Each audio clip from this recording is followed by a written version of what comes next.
Be grateful for all that you have. I want to make this video because I felt it was on my heart to say, because we are living in a world right now, or how will I say, a generation right now where, soon as the next best thing comes out, you just completely just tarnish and get rid of and lose respect for the thing that you have now, because you have the new things in your head. And let me just remind everybody that everything we have is a gift, okay?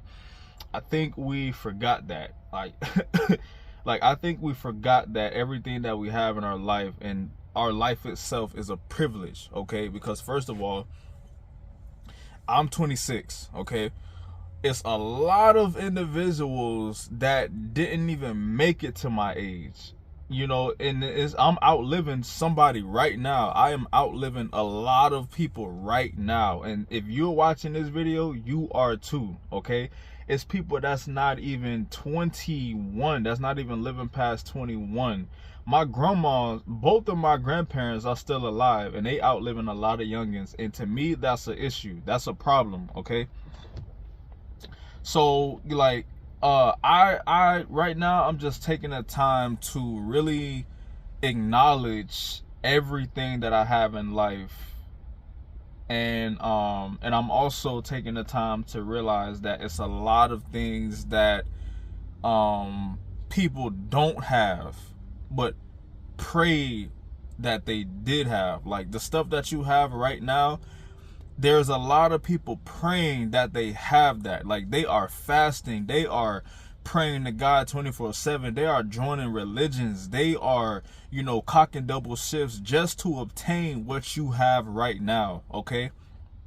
Some people are getting in relationships, like dating. Some people are sleeping around. Some people are going from door to door to door, just knocking, not just seeing women and men as sexual objects, because they think that this is a form of love, because they're trying to find the right person for themselves. Meanwhile, you are with somebody who you love, okay?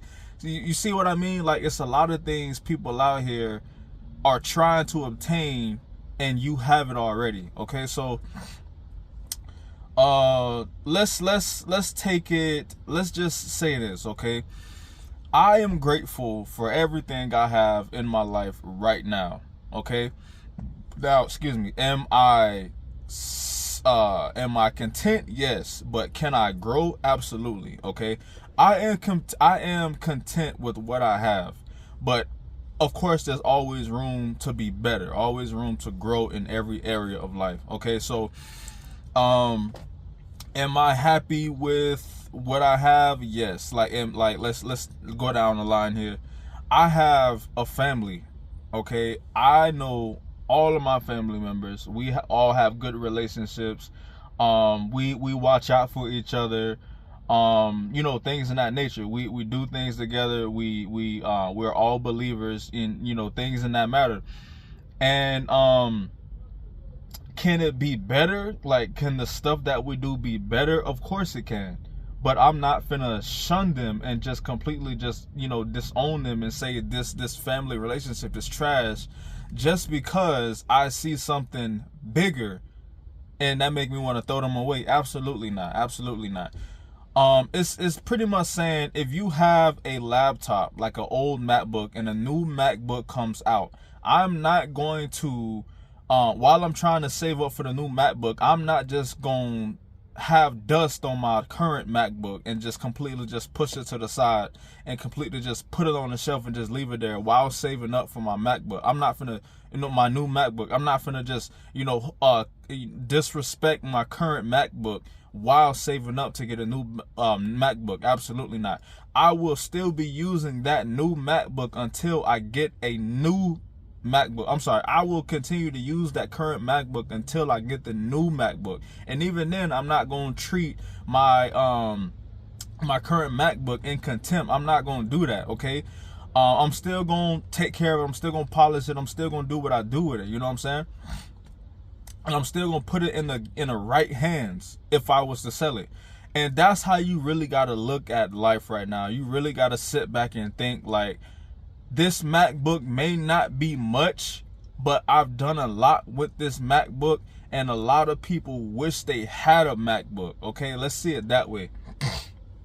You have a loving family, you know all your family members, and you get to kiss your mom, you get to hug your dad, you get to fellowship with your brothers. It's a lot of people who don't have that, okay? It's a lot of people that don't have moms. There's a lot of people that don't have dads. A lot of people that are single children, okay? They grew up just with, a single child, and they admire, sometimes even get jealous of other people that has these things, that has a bunch of family members, that has a bunch of kids, that's hugging their mom on Instagram, that's shaking their dad hand on Facebook, that's going on fishing trips with their dad and stuff like that.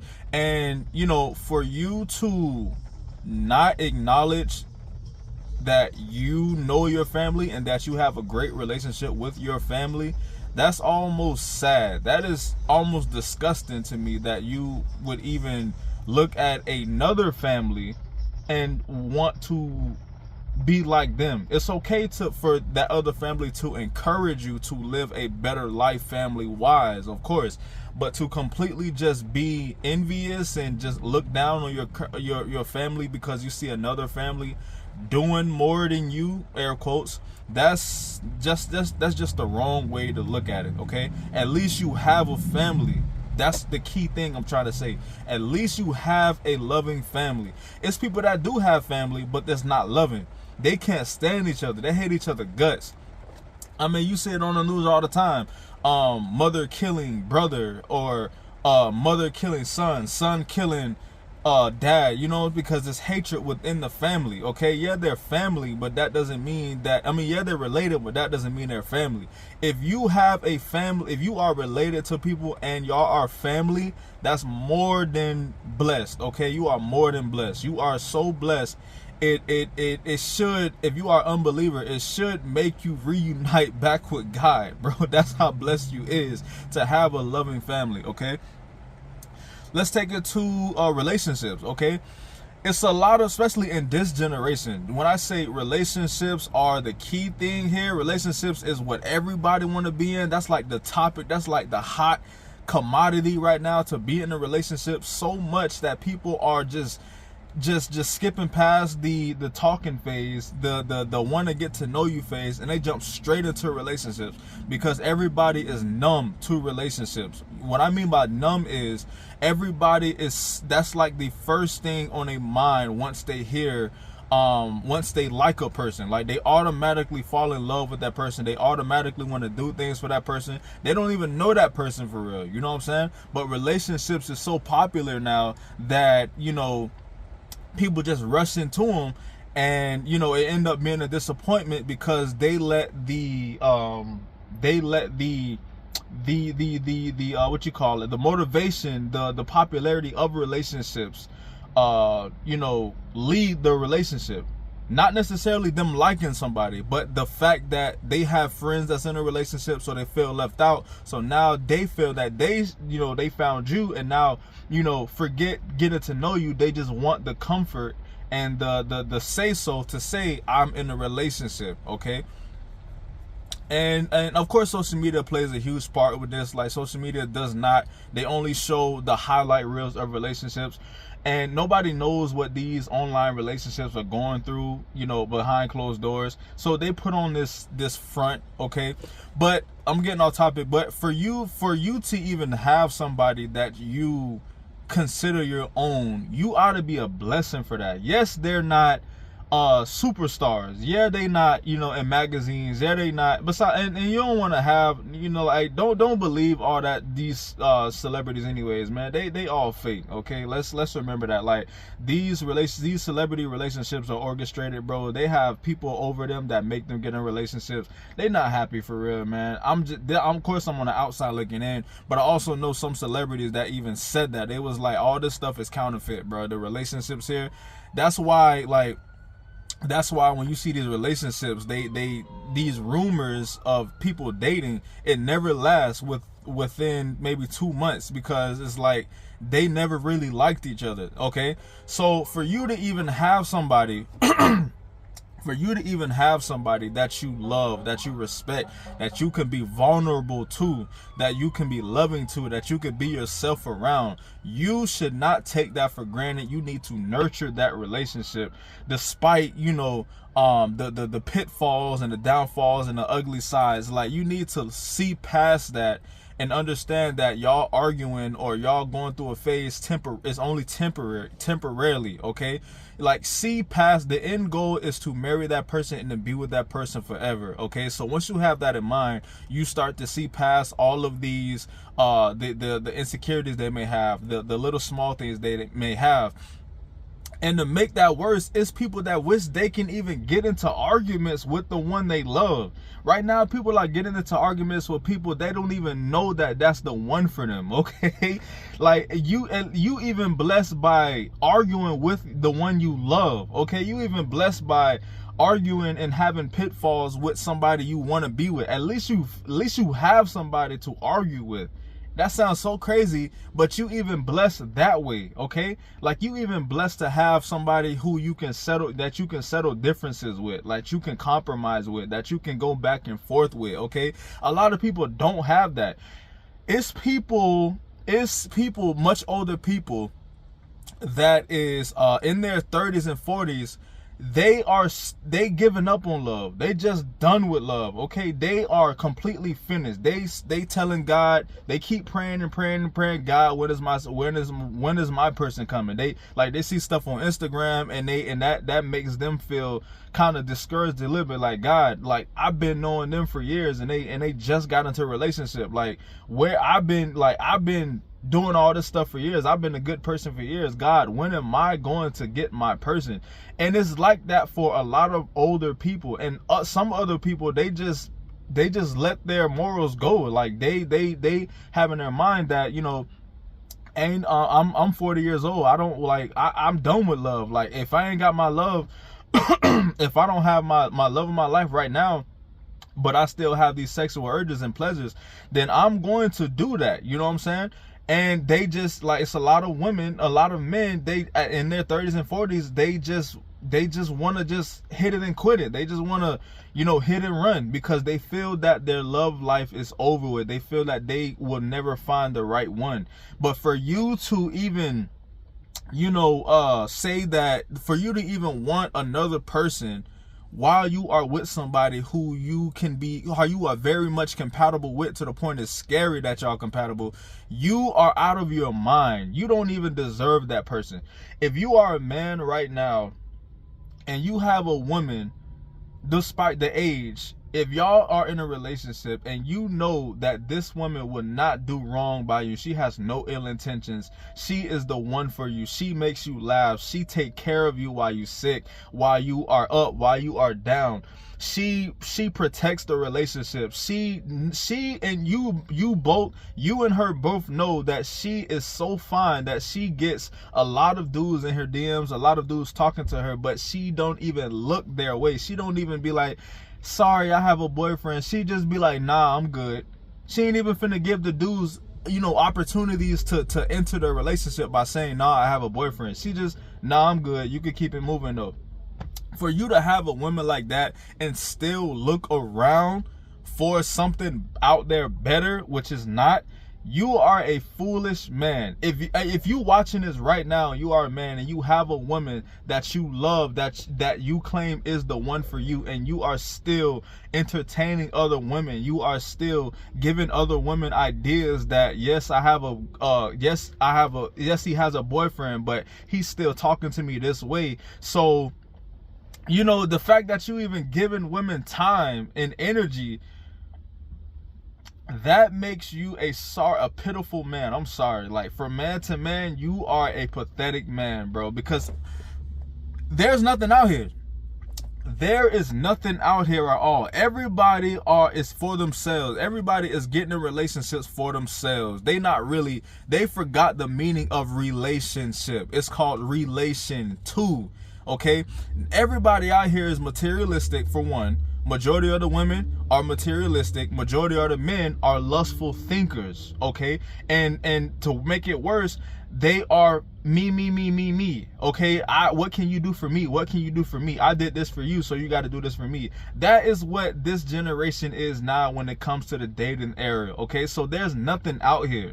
Nothing out here. So if you have somebody that you know that they will never leave your side despite your stupidity, you ought to stick with that person, okay?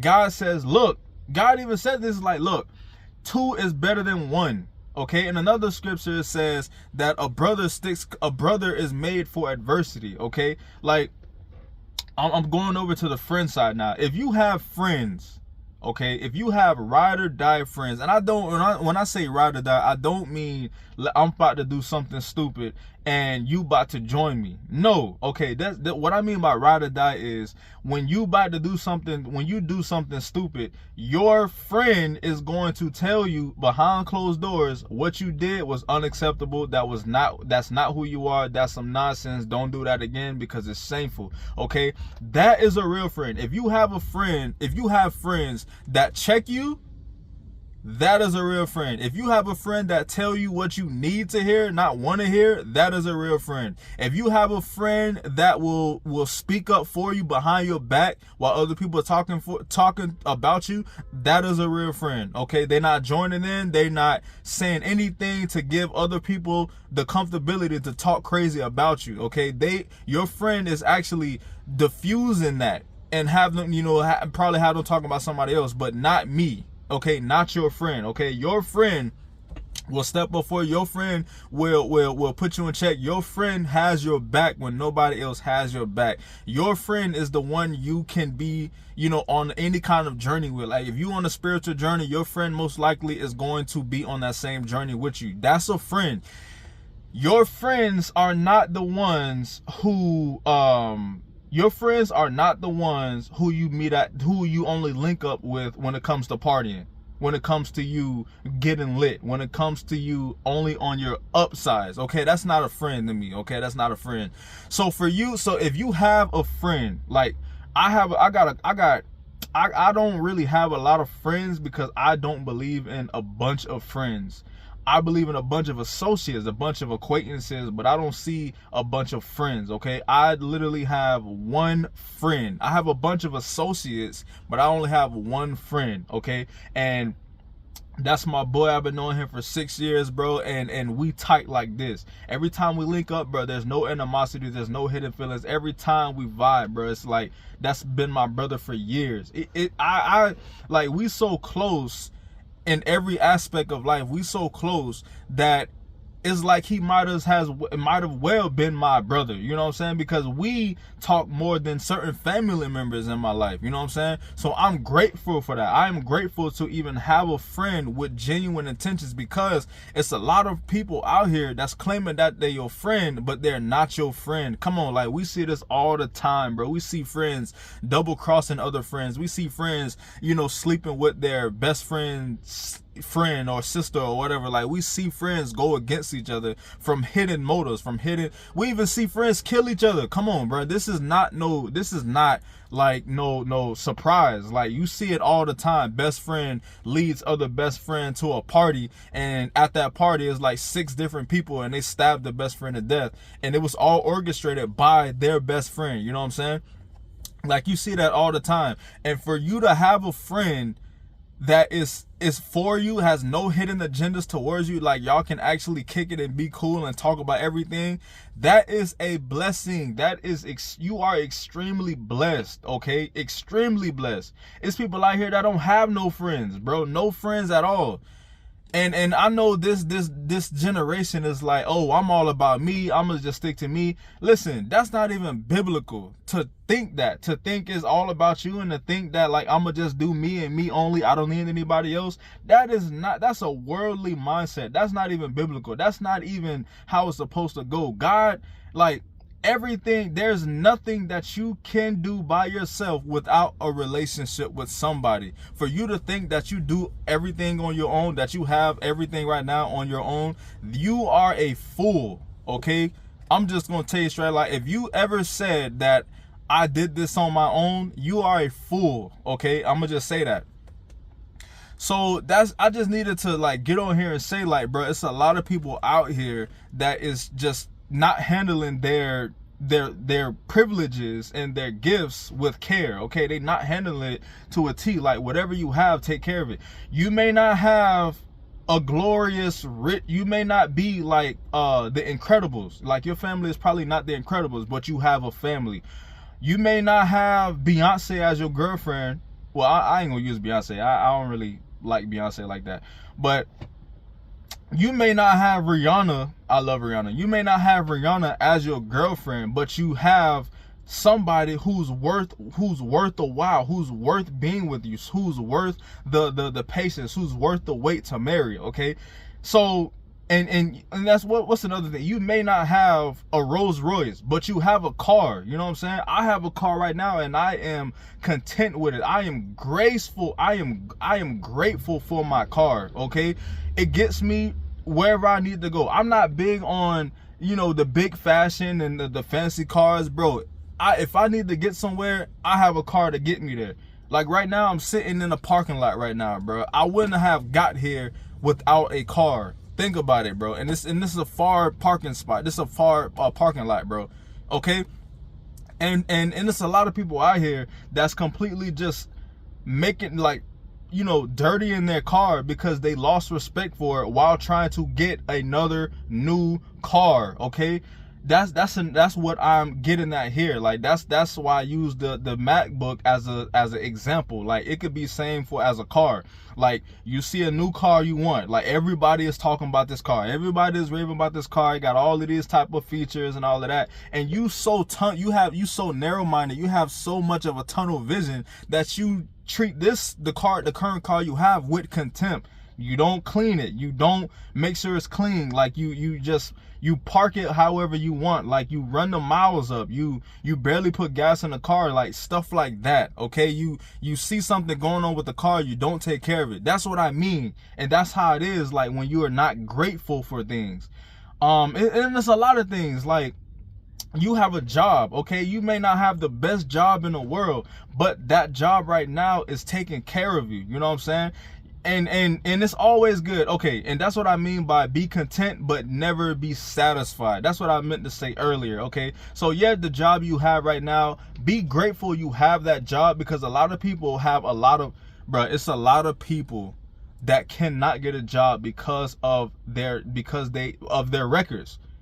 Okay, gun charges, like, they have so many records, they have so many charges on their record, they can't get a job won't hire them, they won't risk it, so that reduces them to making money under the table illegally, risking their life to feed themselves and their family. Meanwhile, you are making legal money, and yet you are complaining about your job.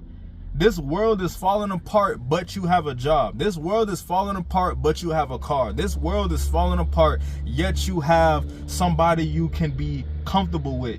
This world is falling apart, yet you have a family. This world is falling apart, yet you have money in your pocket. Okay, that's what I'm trying to get y'all to see here. Like, the moment you complain about what you have, keep in mind that it's somewhere in this world that is praying and fasting for what you have, for what you are disrespecting. It's people out here that's sleeping around to see if that's the right one. Meanwhile, you are talking to the one that you know and love right in front of you. You know what I'm saying? So I just need to get on here and say that, man. Y'all, please be grateful for everything that you have, bro. It's really a different mindset.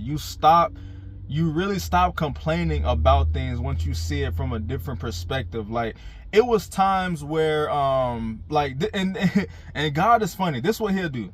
If you are complaining about something, what God will do is he will show you somebody or something that has less of what you have, and they are enjoying their life. Okay, it was a time where I was complaining about What was I complaining about? I was complaining about never having no money at one point. Like I got better with money management now, but this is when I didn't. This is when I was terrible at money, and I was getting mad at God, because I'm like, God, why you keep putting me in this? Like, why are you doing this? It was like, if all my steps was ordered, why are you leaving me broke? But it was never God doing this, okay? But that's another thing. So while I was complaining, I was on my way to work. And when I was on my way to work, I seen 3 homeless people on the side of the on the sidewalk, giggling, laughing. They was having the moment of their life, bro. They was enjoying life, bro. I swear. Like, it's like you could tell when somebody is genuinely laughing, bro. You could see it on their face, bro. You could see it in their cheeks. They were having a wonderful time, bro. And I'm like, in my mind, I'm like, they have no house. They are homeless. And if you look at them, they was dirty, you know what I'm saying? They was homeless, you know what I'm saying? They, like, one had one leg, bro, and one was sitting on a wheelchair, and they just looked like they was just having a good time, and that really changed my mindset. I'm like, I'm over here complaining about, you know, not having money. Meanwhile, they ain't got money. They ain't got much money. They ain't got money at all, but yet they still enjoying life, okay? So that's really the key thing of why I made this video, because sometimes we need to see the people lower than us for us to understand that we got it better than we think we do, okay? So I just need to get on here and say that, man. Really take hold of what I say, bro. Please take this serious, bro. So the next time you get in your car, thank God that you have a car. Next time you hit your job, thank God that you have a job. When you see your spouse, when you see your partner, bro, hug them close, kiss them, cater to them, do whatever they want, bro, because it's nothing is out here, okay? When you see them, please do that. When you see your family, bro, have family time, bro. Like, have conversations with your family, random conversations, bro, like, please. So y'all be safe, man. If y'all like the content that I put, bro, make sure y'all like, comment, subscribe, bro. If y'all want to hear more of my thoughts and perspectives on certain things, bro, I will not hesitate to make these videos. And if that's what y'all want to see, bro, keep going, bro. Like, right now I'm doing the SEMEN retention journey, bro, and I love the retention journey, bro. SEMEN retention actually helps me with these type of things, bro. I'm telling you, like, to have a better outlook on life. SEMEN retention definitely helps you with that. But that's for my men. So